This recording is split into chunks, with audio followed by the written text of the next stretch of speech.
Well, I think it's a unique proposition. It's something that we believe hasn't been considered before, and as we're aware that there is a big debate taking place about Gibraltar's future direction of travel, that it was something that should be tabled so that it could be discussed amongst all the other options that people are considering. But we do think it is, if you like, the best of the options because it does strengthen Gibraltar's position. And so from that respect, this is why we propose the idea of the Citizens Constitution Convention, so that all these various proposals could be put before the people of Gibraltar, because ultimately it's the Gibraltarian people who've got to make the decision about where they want to go in the future. So what would this option give Gibraltar that it doesn't already have?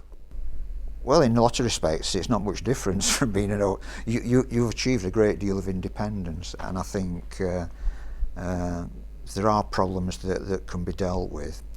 But the thing is that it would mean that Gibraltar was in the same position as Jersey, Guernsey and the Isle of Man. It would also, I think, be possible to go to the United Nations and saying, well, we've taken our decision.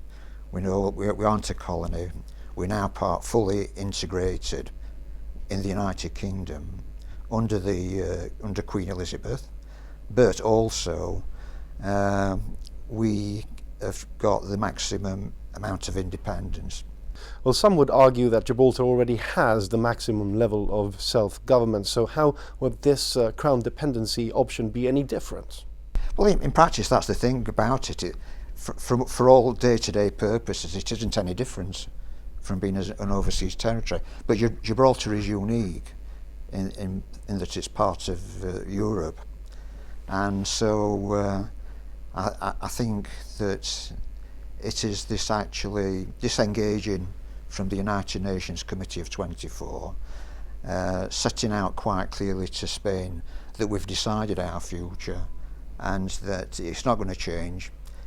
We will always be under the Crown, and for that reason the Treaty of Utrecht can never be, the preemption in the Treaty of Utrecht can never be triggered. And so in that respect, we're safe and secure for the future. Well, let me ask you a broader question about the Christian Democratic Party. What is your interest in Gibraltar? Because, well, we've been keen observers of events in Gibraltar. I've been coming down to Gibraltar ever since 2002. I get down here at least once a year, and there's a great deal of sympathy and support for Gibraltar in the United Kingdom. Basically, people don't like the way it's being treated by Spain, and we do think that there are things that our own government should have done which they haven't done. So, for example, the 12-mile limit for territorial waters on the east side, we can't understand, and we argue, that Gibraltar should get that 12 miles. Also, we think that the UK government should take a much stronger position with Spain, set out quite clearly that they're no longer going to tolerate incursions into Gibraltar's territorial waters. So it is important that the UK government get that message. Unfortunately, we're only a small party. we can make representations, and that's all we can do. But I think it needs a strong signal from Gibraltar, and if they took the Crown Dependency option, I think that would be the signal